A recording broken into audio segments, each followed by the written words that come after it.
Hey guys, I'm just trying to figure out here what's left so we can start the car. I think we are almost there.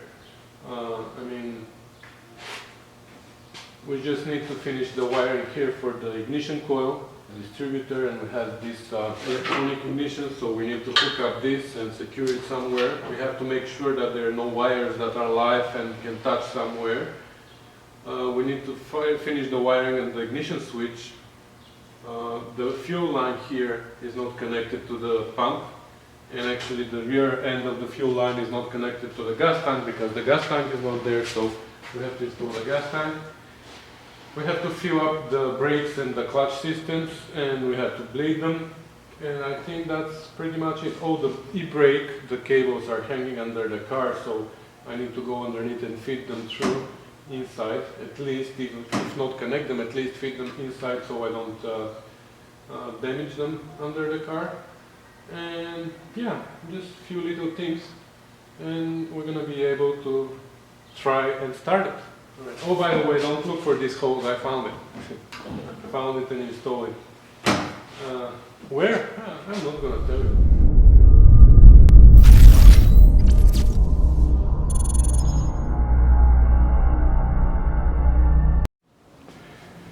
Alright, and here, remember this brown wire? Ralph Cup, one of you guys, commented in the comment section and say that it needs to go here on the alternator in this terminal. Well, it's not in the wiring diagram. I don't know why we have it. Where's the other end of this wire? But you know what, Ralph? I'm gonna believe you, and if the car catches fire, I have it in written format that you told me it is there. So it's gonna be your fault if something happens, right? Do you take that responsibility? Okay. So it's there. Ralph, you're on the hook if something happens, okay? Right, I printed the diagram so I can work easily, but I'm not really sure if you can see anything. But it's hard even for me to see. Maybe I can zoom you here only in this area. From the ignition switch there's a pink with white wire that goes to the ignition coil as well as our that was yellow, I think. Oh my god, that's white with yellow. This one didn't come out on the printout, but I think this one was eliminated, the pink with white, because we have electronic ignition there, so I'm gonna show you now. So we're gonna do the wiring around the ignition coil, and then we're gonna go do the wiring on the ignition switch. Now this car has been converted to from points to electronic ignition. So you see here, so normally there would be just one wire, which is ground coming, or earth coming from the points here and going to the negative of the ignition coil. But in this case we have this wire here, because this has been all replaced. I don't even know how it works, the electronic ignition, but I don't even need to know because somebody already thought of that. So this plug gets connected to this box, which has this wire, and it has the other side of this plug. So they just go together like that, and there are these wires going to the ignition coil. I never disconnected them actually. And there's just this one more wire which is black, and it is earth. I'm gonna connect this to earth somewhere, and on this side we are done, I think. Okay, just temporarily I'm gonna hook them up here, and later we're gonna put them in some nice loom, and I'm gonna make them travel somewhere where it's more safe. Maybe this down this way and that way. I don't know, we'll see. For now I'm gonna just keep them here to for the test drive, you know. Okay, what else? Here I put it in this place. I found the original hose. They are not original, but somebody already drilled holes here for that, so it is where it was before. didn't need to drill new holes. I attached the earth cable here, so let's see what's next. Then we have the negative cable of the battery coming here between this bolt for right here for body earth. At the end we have to attach it to the transmission or the engine, so we have earth also there. Okay, the one on the transmission is done, but the one on the body have to use a wrench there, or maybe socket.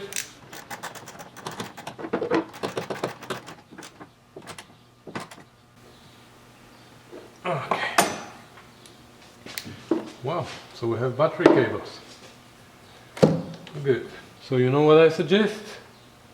I suggest that we put a battery and see if the starter will turn over. Just one crank. Okay? Here at the ignition switch, long time ago, I moved everything that was attached to the old harness and put it on the new harness. And here those wires, I moved them one by one and put them exactly where they were. So I'm not gonna check everything now, I think. I don't need to. As long as everything was okay before, it should be okay now. I'm gonna test it. If something is wrong, then I'm gonna be troubleshooting it. So I'm just gonna put it back on the at the back of the actual key. It fits only one way. It should. Okay, I think I got it.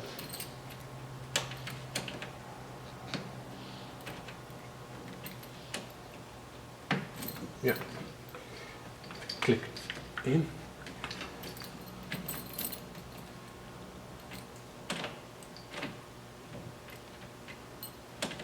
Okay, so now I think we should put a battery and test it. Just one last thing before we connect the battery. Just want to make sure that we have no short, so when I put them together we have short, right? But when I put between the red and the black, we have we don't have continuity, so that's fine. So we can put the battery safely.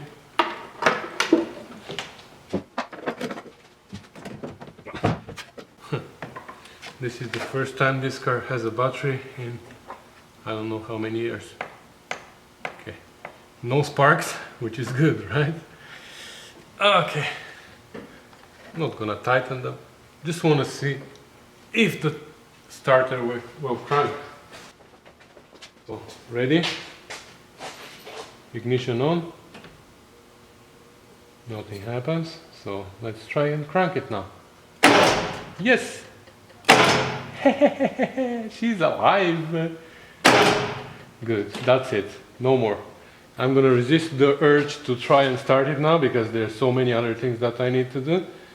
And before we do that, but I'm happy that she's alive. That's good. Alright, next I think we should attach the oil pressure gauge, because it happened to me a couple of times before to start an engine, a TR6 engine, without the oil pressure pipe, and the oil starts pouring over there. So this pipe goes through this grommet here. So I don't know how are we gonna pass by with the nut here. I see it coming. I feel it coming. I feel it coming. Okay. Pass by. Very useful tool, plastic stick. Okay, from there it goes down. It attaches to the engine.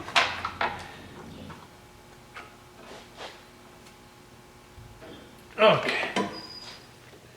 I'm debating whether I should put the new grommets now or put them with the cables inside. Yeah, I'm gonna fish the cables first and then I'm gonna try to put the grommets. So I'm gonna go under the car. You stay above. Can somebody pass me a light? Oh, no guys. You're not helping at all.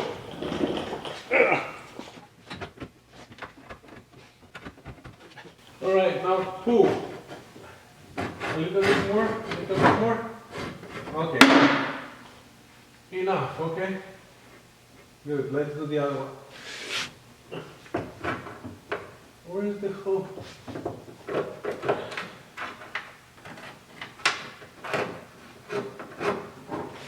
Now you can pull the other one too. Are you pulling? Guys, you're not pulling. Okay, enough.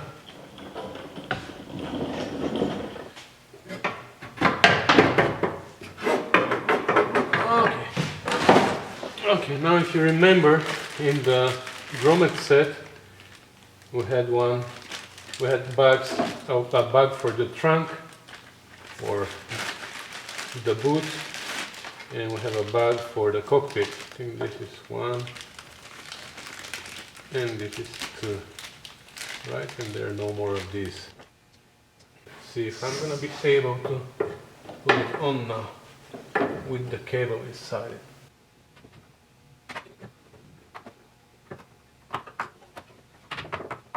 Okay, wasn't that hard. Again, my plastic stick to the rescue, you see?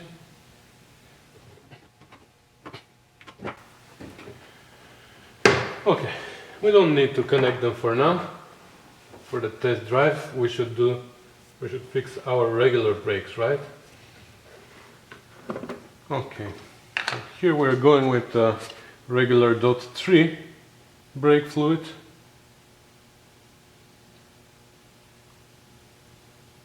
And I'm gonna fill it up. Now, I don't know if you see from there, but there is a wall here that divides the reservoir in two, and the front one is for the rear brakes and the rear one is for the front brakes. So you gotta make sure that the front one is full too, because now what we did, we filled up only the rear one. And it's funny that it's going somewhere. I don't know where, but it's going somewhere. So I'd better go check all brakes everywhere. Wow, where is it going? And it's going fast.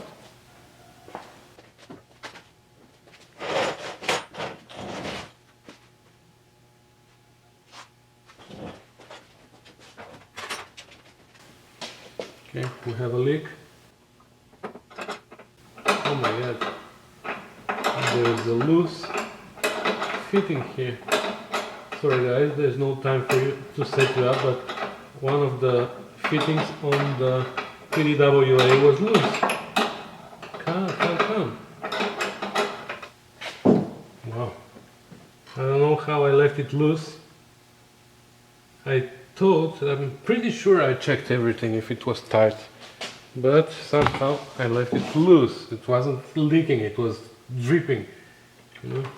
Anyway, so I tightened it, I wiped everything and cleaned everything with brake cleaner, because you know the brake fluid eats all the paint. But now everything is dry, and now I'm gonna let it sit overnight, and tomorrow morning I'm gonna check again everywhere if it's dry, and after that we're gonna bleed the brakes. For now, it's getting late already, so I filled it up now, and I'll check the level tomorrow to see. Even if it goes down, it's gonna be fine, because now the system is full of air, so some air might come out this way, and tomorrow we're gonna start bleeding the brakes. That's it for today.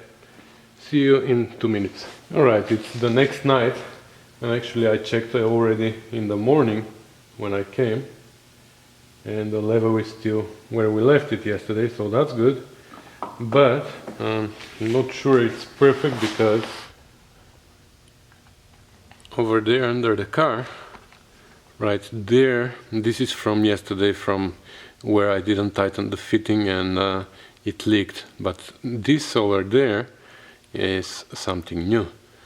However, I looked at the tire inside and I don't see any signs of leaks and anything. So anyways, we're gonna have to take out all the tires now and start bleeding the system. But first of all, I'm gonna take out this one and I'm gonna see where it leaked from, so I can fix that before we start bleeding. And we have another loose fitting here. Oh, Elin, I don't know where is your brain. Anyway, I'm gonna tighten it now. I thought I had everything tightened. I don't know why this one was left loose, but anyways, good thing it didn't leak all.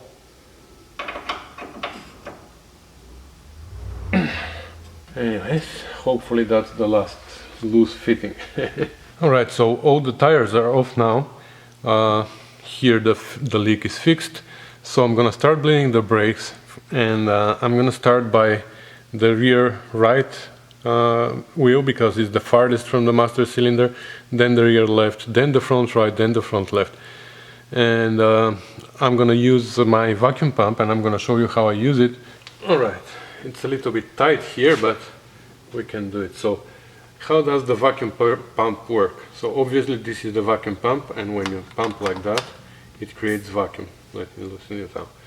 This vacuum sucks out the air from this reservoir, because if you look carefully, this hose is connected to this hose, but the pump sucks air through this little hole on the top. So when we have the reservoir assembled, the pump sucks the air out from the reservoir, from the top of the reservoir, and of course when it creates vacuum here, it starts sucking the air and eventually the brake fluid from the line which is connected there, but it draws it to the bottom of the tank. So there's no possibility that, unless we overfill it of course, but we shouldn't overfill it, so the brake fluid doesn't go too high and gets sucked in the pump, of course. So the pump should be sucking out only air. Anyway, so this is connected here now to the bleeder, and the bleeder is open. So now we should be able to bleed all the air out of this system, right? And of course I have to be watching also the master cylinder, so we don't empty the reservoir there, right? Because if it sucks air from that end, then we have to start from the beginning. You see it started coming now, a little bit of fluid, but it's mostly air. We have it here, and if I let go of the pump, you see the vacuum is going down to regular pressure. So it means we are creating vacuum and we are bringing air out. And I'm keeping it higher so we don't bring this fluid into the tank yet, until we still bleeding air from there.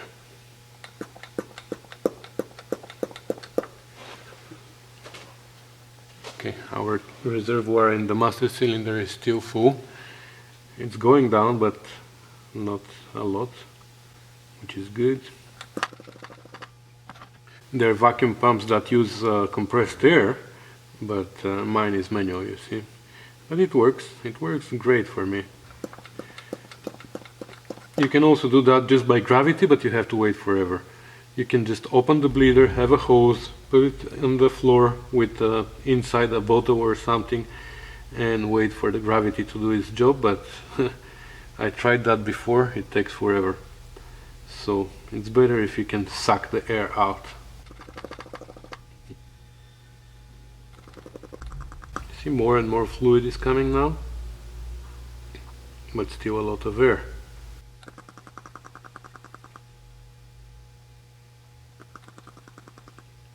And see, we started gathering some brake fluid in the reservoir here already.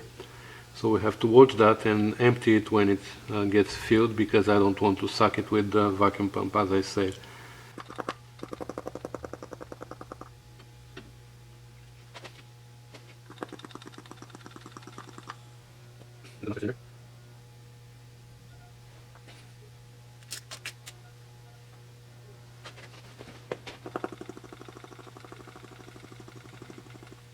When the bleeder is too open, I'm sucking air also around the threads, and that's why there's so much air coming out of there. But when I close it, almost closed, then I'm only sucking from what's inside the system. And there's not much air anymore.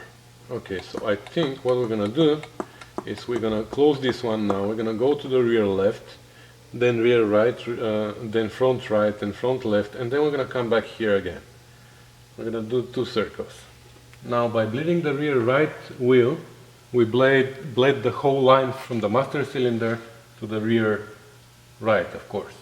But this line branches here in the middle and comes to the left, so this line only from here to the 3-way connector here at the middle, only this line now should be full with air. So now it shouldn't take us that long to bleed this line, because it's only 2 feet long or something like that. Okay, so let's see. Yeah, started coming right away. The other one took a while before the fluid started coming, right? Okay, that's gonna be it for this one. And now we're gonna go to the front ones. Now what I'm doing at the end, I'm just pumping a vacuum as much as possible, and then when I take out the hose, everything that's in the hose is gonna go in the pump. It's gonna go in the reservoir, you see? Almost everything.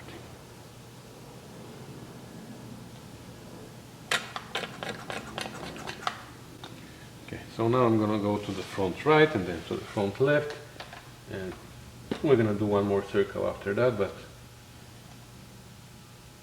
I think I'm gonna do it on my own. I'm not gonna hold you here. Oh, here we have to change this. I shouldn't forget. We got new bump stops here. Stupid anyways, we have to change those bump stops before we put the tires on. Okay, so we completed 2 full circles around the car, and now we have brake pedal. Okay, we're gonna do the same with the clutch, and then we're gonna clean perfectly under the car, and we're gonna check for leaks tomorrow again, but I don't think there's gonna be any. It's pretty much the same thing. You just open the bleeder, suck all the air out, and keep an eye on the reservoir to be always full. Alright, we have clutch pedal as well. It doesn't move too much, but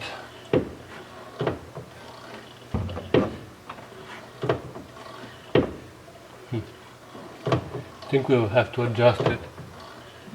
I don't know if this is enough, but now on this lever there are 3 holes, and I'm in the middle hole right now, but I think I'm gonna move it to the top hole, and then with the less travel of the rod on the slave cylinder, we're gonna have more travel on this lever. So I think I'm gonna move it to the top hole. Not really sure, because I think this travel of this lever is not enough. We will see, we will adjust that. That's a matter of adjustment, you know. So we're done. We have brakes, and we have clutch, and we have gas pedal, of course. And I cleaned under the car as well, so we can see tomorrow if there are gonna be any fresh spots from leaks, but I don't think so. So yeah, another day, another night is gone, another 2-3 hours here, and yeah, I'm gonna see you tomorrow, I guess. Okay, so what I think we're gonna do next is we're gonna work on the fuel system. So what we have done so far on the fuel system is I rebuilt the fuel pump, and it is connected to the 2 carburetors. But on the other side there is nothing. There is a fuel line under the car that was run. You just have to connect it here to the fuel line, to the fuel pump, and I have to install a filter, which I don't have. Anyways, we're gonna have to make something we're gonna have to figure out something for a filter, and at the back we're gonna have to install the gas tank and connect it to the rear end of the fuel line. Right, so this is what we have for a fuel filter in this car. And the hose is a little bit dry, just a little bit, not much. Anyways, what we're interested here in is only this fitting, and then we're gonna have to replace the hose. Not sure if this is the same size. Oh, if I'm out of hose, then we're not gonna start the car in this video. Yeah, this is 1/4 inch and this is 3/8.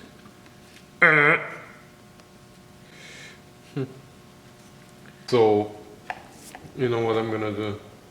I'm gonna end this video here. Yeah, because I need to buy fuel line, I need to buy little clamps because I don't have other ones, and I need to buy coolant for the cooling system. So you know what, yeah, I'm gonna stop here, and in the next video we're gonna do the fuel line, and we're gonna start the car, hopefully. We still have to check the transmission, but that's gonna be after we start the car. I wanna start the car, and as it is on jack stands, I wanna drive. I mean, check the transmission, if all the gears are going, first, second, third, fourth, fifth, sixth, seventh, fourth, and if the overdrive is working, and then we might take it for a test drive. For the overdrive, I still need to do some wiring. I haven't done anything about the wiring there, but I will just do it manually to see if it is going to work. I know that the solenoid operates, goes up and down, that I tested before, but I don't know if that affects anything internally or just the solenoid is going up and down. So I'm going to test drive the car as it is. I'm going to test the overdrive manually. I'm going to leave the solenoid, or I can energize it. That's easy, and see if that's gonna do something with the transmission and the overdrive, and we're gonna go from there. So thanks for watching, and I'm really tired today because we were busy at work. It was a little crazy, so I'm gonna end the video here, and we're gonna continue fresh tomorrow. So thanks for watching, guys. See you in the next video. Bye.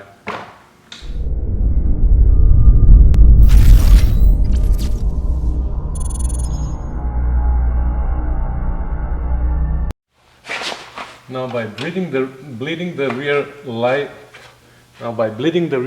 blah, blah, blah.